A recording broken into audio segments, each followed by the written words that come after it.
I'm doing a prediction video on the main fights from the next fight card, which is Michelle Periera versus Fluffy Hernandez. This fight's the card's kind of good. UFC's absolutely evil for making three women's fights in a row. I think there's 4 or 5 total. I don't want to sit there for an hour watching three women's fights in a row, especially if they're non-contender fights. I'm just gonna shower. Like, I'm just gonna, like, literally just sit on the toilet and then I'm gonna take a shower like that. I'm not gonna watch those fights, or I will probably, but I'm not gonna enjoy them. That's the fact of the matter. I'm not gonna enjoy them. So I'm just gonna go over 6 fights, the main fights on the card. Obviously, there's some really bad fights on this card that I don't care to go for it, and you don't care either. So we're gonna start off with Austin Lane versus Robelis de Spain. Robelis is trash. He's not a good striker, like, despite his background and his power and his knockouts. He's not a good striker. He has really bad technique. He fears a takedown for his life. He fears a takedown insanely, but he's not smart enough to defend a takedown. So even though he fears it, he just doesn't do anything to stop it. So you know how some people, they'll feint takedowns and the other person's gonna react heavily. He's gonna try sprawling it. He's that afraid he's gonna sprawl. Robelis feints, but he doesn't try sprawling because he just doesn't know how, so he just throws something random and then he actually gets taken down because he has no takedown defense. Austin Lane's not bad, but he did just get knocked out by Junior Tafa, and that's kind of a problem for me because if you're getting knocked out in a first round, why are you trying to fight Robelis de Spain, who just knocks bad people out? I don't think Austin Lane is that bad, but he's clearly not that good. But I'm going to pick Austin Lane just based off the fact that if you wrestle and you try to submit Robelis de Spain, it's very easy. Like, the main thing Robelis de Spain has going his way is his weight and his height. Austin Lane, I mean, he's up there with height. He's a little lighter, but like I said, as long as you know how to wrestle, as long as you can get someone to the ground and submit him, you can't lose to Robelis de Spain. He's actual dog shit. And he's kind of retarded. He fights really retarded. His best win is, like, Josh Parisian, who's the worst of the worst. I'm sorry. He's the worst of the worst. So, he lost to Waldo Acosta, which I chose because you'd have to be a retard to pick Robelis de Spain. So I'm not going to do it. I'm not going to pick Robelis de Spain. Austin Lane, I think he's going to win by submission or TKO. Second round. Every fight starts standing. Every round starts standing. But just shoot a takedown, and he's not going to throw a knee or something to stop you. He's not that fast. He has a lot of power. But he doesn't really do anything, like, at all. You just have to not be stupid. And Austin Lane, despite what it seems, he's not bad. He's more of a stand-up guy, but I think he'll take him down. He has good ground and pound. He finishes a lot of fights. I think he'll TKO him or submit him in the second round. I'm going Austin Lane. Robelis just... Unless Austin Lane's a retard, he's not going to lose to Robelis. I pray to God. If he does, anybody who loses to Robelis de Spain and you haven't really proven yourself, they should get cut from the sport immediately. Robelis is dog shit. Anyway, Nicolau versus Osu. I'm not even gonna say that name. It's actually a really simple name, but I'm not gonna read it. Mateus Nicolau. He just got knocked out pretty badly by Alex Perez, which I just rewatched the fight because this is the fight where I'm like, I don't know who's gonna win this fight. The problem with Nicolau is he's actually decently tall, but he has a short reach, and Osu's shorter, but he has basically the same reach.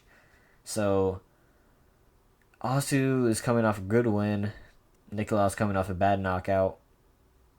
But honestly, I don't think Osu's impressed me that much to the point where I can say, oh, he beats Nicolau. Because I was watching a Nicolau fight versus Perez. Perez was winning, but he was winning based off volume. He wasn't really landing the cleaner shots until he got knocked out. And Nicolau's counters were really good. I mean, obviously, Nicolau's been top 5. He's been fighting these good contenders. He's been knocked out before, obviously. But I don't think Osu's the guy to knock him out. I don't think he's the guy to submit him because Nicolau is really good on the ground. So Nicolau, in my opinion, has better boxing. He might not. I don't think he's as athletic or as roided. You know those people. I don't think he's as athletic. I don't think he's as strong in terms of grip strength or just pure muscle anyway. But I do. I just think he's better technically. Like his boxing's good. Yeah, he got flatlined, but that's because he didn't throw anything, and he tried opening up with a counter. The main thing that I had a problem with in this fight was Nicolau when he's pressured, when people are just swinging on him. He doesn't know what to do. He does this, and that's all he does. And then he just walks backwards a little bit. Alex Perez rewatched the fight. He had his way with him because he was pressuring him a lot. Asu can pressure a lot. I just think Alex Perez pressures a little better. Asu's pressure isn't great. I've seen it. He just kind of throws flurries sometimes, and his footing's all wrong. I think Nicolau has really good counters. If Nicolau can counter him with like a left hook or something, it will land on Asu. And I trust that he can TKO him. The only problem I have, like I said, Asu is really strong. He has good wrestling. His striking, though he seems good at striking, I just think he's more physical. I think he is better athletically, and that's why his striking looks good. I don't think it's good technique. I'm going to lean Nicolau here. Decision. I think Nicolau will I think he'll land the better shots. I think he'll do more damage. Even if Asu gets him down, which I don't really see that happening that much because Nicolau's takedown defense isn't bad. If he does take him down, which I predict he'll take him down like twice, Nicolau's good on the ground. I'm sure he'll find a way back up. And I think his counters will win him this fight. He's an underdog. Obviously, he just got knocked out. Asu's coming off a win. Not a great win, but Nicolau's just got knocked out. So, one thing I will say, I like that Nicolau took the time off. He actually took time off for this fight. Not long. I want to say April.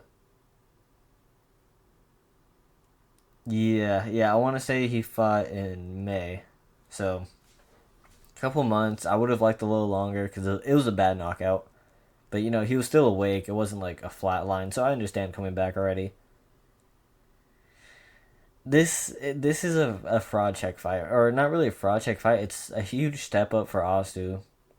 Nicolau still, he's not top 5 anymore, but he still has the potential. He still has the talent to be top 5. The main question here is if he can stop the takedowns, if he can get up, and if his chin will hold. And I think yes to all of them besides stopping the takedowns, but he has good cardio. I think he'll outlast Asu.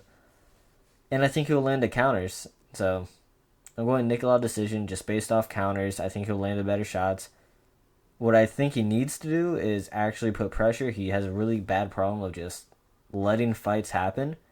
And he says this whole thing. He says, oh, I bring people in so I can counter them. I give them bait. You can't keep giving people bait or they're going to knock you out like he just got knocked out. But like I said, I don't think Asu is the guy to knock him out. I think Perez is actually really good. I really trust Nicolau here. So I'm going to underdog pick Nicolau decision. Darren Elkins versus Daniel Pineda. If I remember correctly, Daniel Pineda is the wrestler. Really good wrestler. Darren Elkins, I can't trust him. I really can't trust him. I don't think Daniel Pineda is bad at all. He's a dog. He's a strong wrestler. He can take a beating. So can Darren Elkins, but Darren Elkins is a little older. It just doesn't sit with me right because I think Daniel Pineda is a decent amount better than Darren Elkins. I mean, records might not say that, but Darren Elkins is obviously past his prime. I don't even remember last time he fought. I think it was a bit ago. Daniel Pineda is coming off the fight. He lost, but he fought more recently, I'm pretty sure. And I'm going to go with Daniel Pineda here. Decision. I think his wrestling will just be overbearing for Darren Elkins. Even if he doesn't submit him, finish him. His wrestling is just really good, really underrated. I don't remember. Who did he fight? I'm trying to look for my phone. I don't remember who he fought. It's on my tongue. I shouldn't have said that. It's so clear in my mind who he fought, but I can't remember. But I know his wrestling's good. And honestly, like I said, I don't rate Darren Elkins. I really don't. He fought Nathaniel Wood at 304. So yeah, Nathaniel Wood kind of beat the shit out of him, but Pineda, he was kind of a dog. Like, he went through it, he took the pain, and on top of that, he also out wrestled him. Daniel Pineda's wrestling's really good. I don't trust Darren Elkins, especially at this old age. Daniel Pineda's a really physical guy. When you're older, like Darren Elkins is, it's hard to keep up with these guys in terms of stamina, in terms of just athleticism. Daniel Pineda decision, which he's an underdog. I don't know why people are leaning with Darren Elkins here. But it's probably because he's a better name. And yeah, Daniel Pineda, another underdog pick.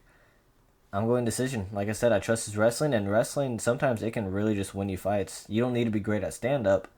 If you have good wrestling, you can win fights. Like, it is what it is.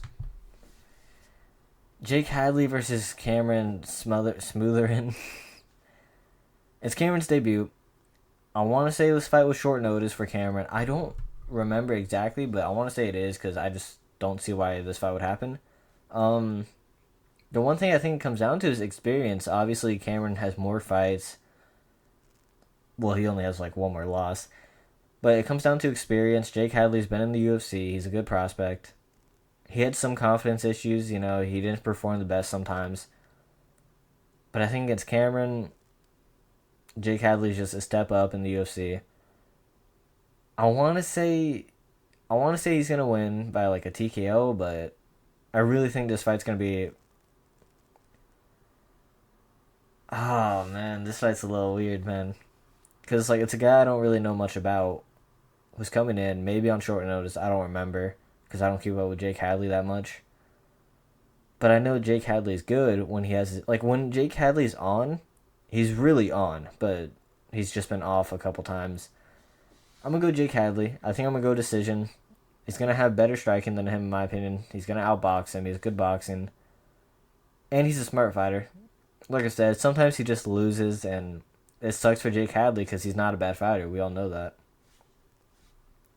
But sometimes he just loses, and I think after his last fight, he seems locked in. He seems good. He seems ready to go.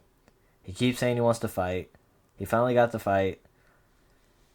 I'm excited to see what happens. And like I said, if Cameron is on short notice, I don't really trust short notice fighters, especially against someone as experienced as Jake Hadley. And when Cameron hasn't fought in the UFC yet, it's kind of a different level of competition. I know nothing about Cameron. He has a good record.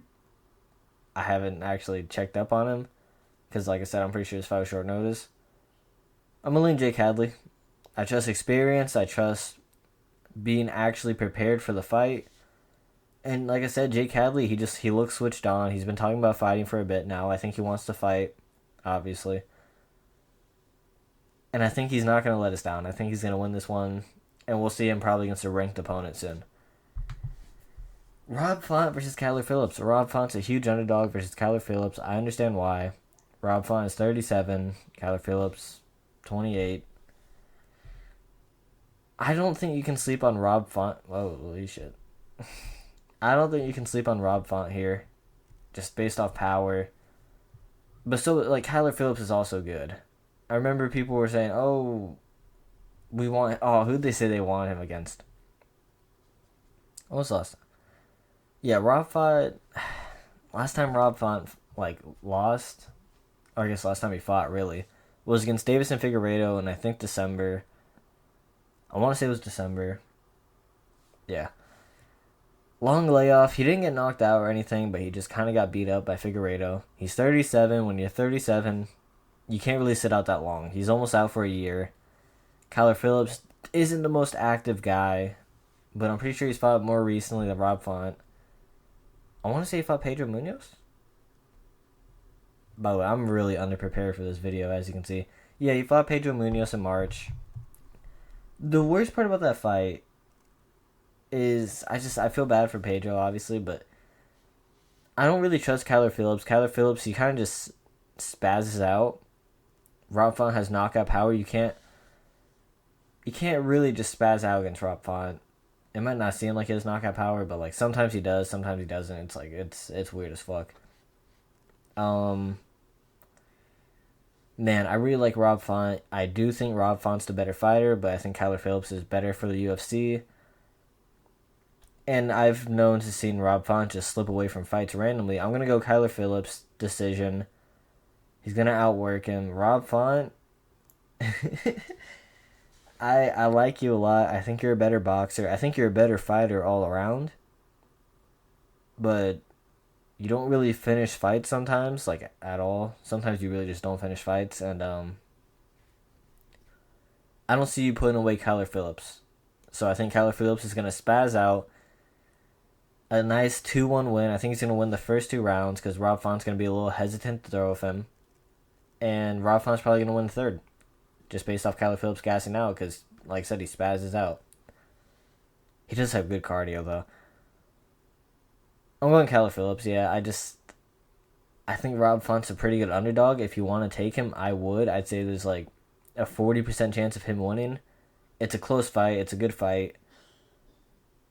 But Kyler Phillips is riding the momentum. Rob Font just lost 3-0 to Figueiredo, which Figueiredo, that loss, like, it aged really good. He lost to Figueiredo, who might be fighting for a belt soon if he beats Tian.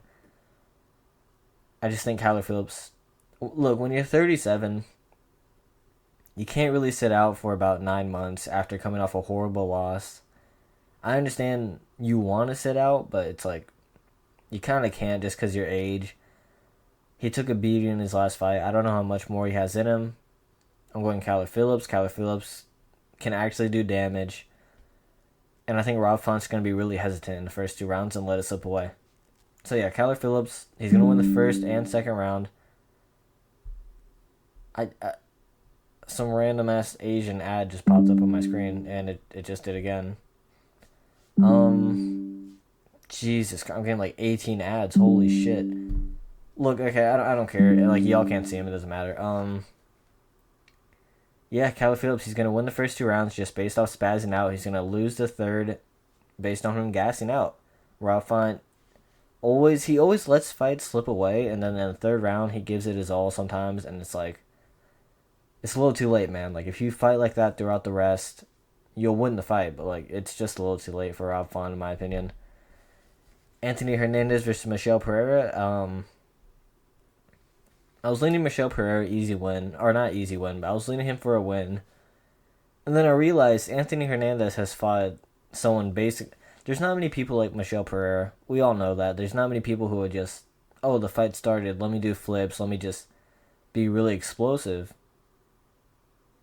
And then I realized Anthony Hernandez's last fight was Kopylov. There's not many people at all in the UFC in general who can replicate what Periera does. In my opinion, Kopylov can replicate that. He obviously doesn't replicate the flips because he's not retarded. But he can replicate the explosiveness, the power, the takedown. Kopylov has better takedown defense than Michel Periera. But he replicates Michel Periera pretty good, actually. Like, explosive kicks. He's just really fast. But he can gas out. I think Kopylov is better than Michel Periera, in all honesty. And Anthony Hernandez, he put on a good performance against Kopylov. He lost the first, maybe. It was actually a really close first round after we were watching it.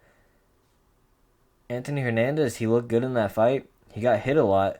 But the thing I love about Anthony Hernandez, he's just so underrated. He's a workhorse. He might not be the most athletically gifted. Wow, holy shit, I'm stuttering.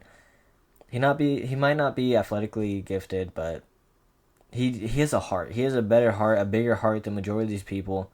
He will maul you.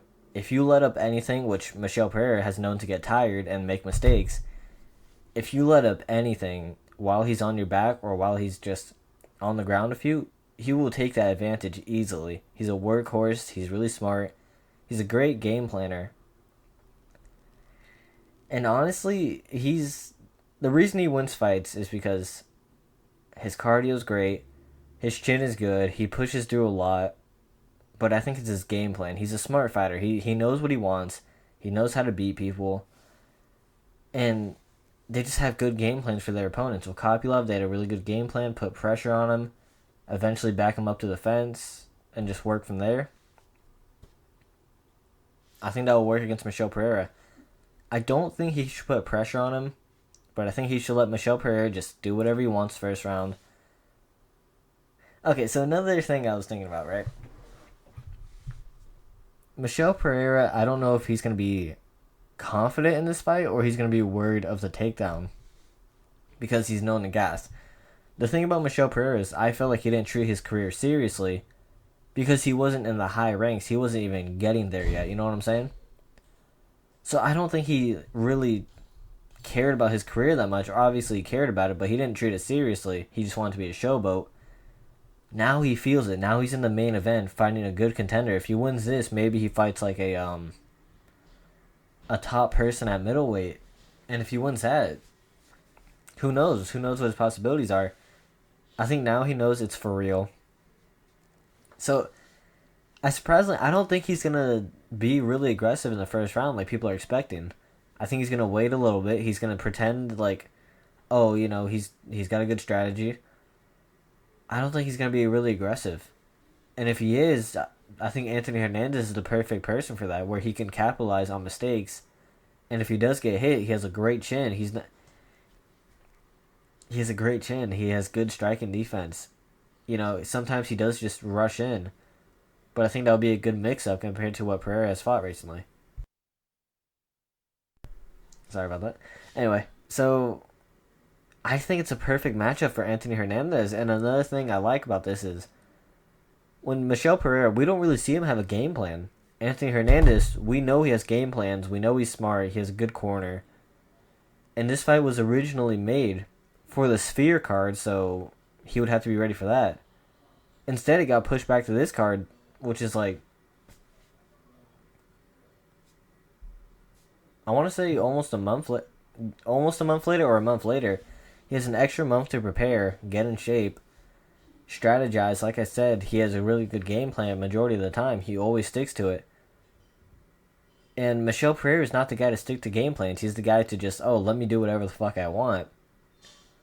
And I'm going to gas out, but I have a high chance of finishing you. He's like a Hamza Chimaev, just without the wrestling and without the game plan. But like I said, I think he's going to take it seriously. It's a 50-50. Whether he's going to be, I'm confident, I'm going to finish you the first round like I always finish people in the first round. Or I'm going to have to actually stall out a little bit. It's a 5-round fight. You're a dangerous grappler who's known to wear people down. Maybe I'll save my cardio. It's a 50-50 whether he's going to do that. And it really all just depends what you think he's going to do. I think he's going to stick to the plan of where I'm not going to be as confident. I'm going to save my stamina. I'm not just going to rush out like the first round and just waste all my stamina and you're going to TKO me. I'm not going to let that happen. I think he's going to stick to that for one round. And in the second round, Fluffy's just going to have his way. The thing about wrestling that a lot of people don't take into consideration is how much stamina it uses. Obviously, it uses stamina when you're the guy looking for a takedown.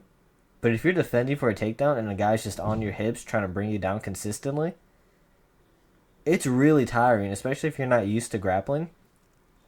Like Kopylov, he's known to gas out. Actually, he's not really known to gas out, but you saw the difference between his striking and his wrestling. He gassed out way faster in wrestling. It's a different cardio. I gotta grind on you this whole time. It's not striking where it can be like, okay, I'm on my feet. I have to stay timid, but I have to worry about you grinding on me the whole time. Wrestling's completely different, and I think Michel Pereira is going to get introduced to that. He already doesn't have the best cardio with striking. If Anthony Hernandez can get him on the ground, if he can wear him against the fence, which I think he can, because he's actually surprisingly strong, I think he'll have his way with him. So I'm going to go submission. Third round, I think second round Pereira might win it, but I trust Anthony Smith. I trust Anthony Hernandez's fucking cardio. I trust his cardio. I trust his chin. I trust his wrestling. He doesn't have great defense, but I mean, like I said, he can weather the storm. He can handle a lot. He has a good heart. He's what Anthony Smith wishes he was. Great at grappling. He's a guy who will take all the pain and keep fighting. Great heart. Great cardio. He's what Anthony Smith wishes he was. Because, you know, Anthony Smith on paper beats everybody. I like Anthony Hernandez's chances here. And Michel Pereira hasn't fought anyone like him. He hasn't fought a huge top guy. His hardest opponent to date has been, I want to say, McCullough Zajac. And on top of that, it's like, McCullough's on a 4-fight losing streak, I'm pretty sure. He struggles to make weight. His best fight would have been Wonder Boy, but I really like Anthony Hernandez's chance here. Grappling's great, cardio's great. I think it's the perfect matchup for Periera. And I think Pereira's going to gas out just based off grappling. Like I said, it's a completely different cardio. It's completely different. Anthony Hernandez, I think he'll find Pereira's back. And I'm going rear naked choke Anthony Hernandez 3rd round. Like I said, this card's surprisingly good. I actually really enjoy this card, and I'm going to be enjoying watching it tomorrow. And we have Ngannou versus Periera. Let me do the Ngannou prediction. I'm going Ngannou 2nd round knockout. He's going to be a little timid at first. I think he might take one bad shot, but I don't think he's getting knocked out. He might wrestle in the 1st round and then knock him out in the 2nd. It's really more of a 50-50 fight, but you know, I don't even care. I'll make my prediction on that later. Yeah, Anthony Hernandez 3rd round rear naked choke. Michel Pereira, I don't think he can handle wrestling. He's going to spaz out maybe in the 1st round. Anthony Hernandez has a good chin. He's good at just being careful about explosiveness. He fought Kopylov, who's probably the closest to Michel Pereira. And I think Kopylov is better. Kopylov has amazing takedown defense. Michel Pereira doesn't. Yeah, Anthony Hernandez, that's my pick.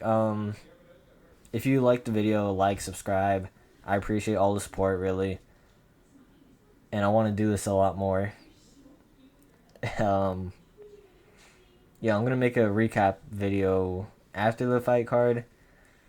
Sunday, I'm going to be going to my grandma's, but I'm going to I think I'm going to make a video and then just post it Sunday. And I'll have a video coming out Monday, so yeah, I appreciate all the support. Like, subscribe if you enjoyed. If you make money off me, give me like 10%, you know what I'm saying?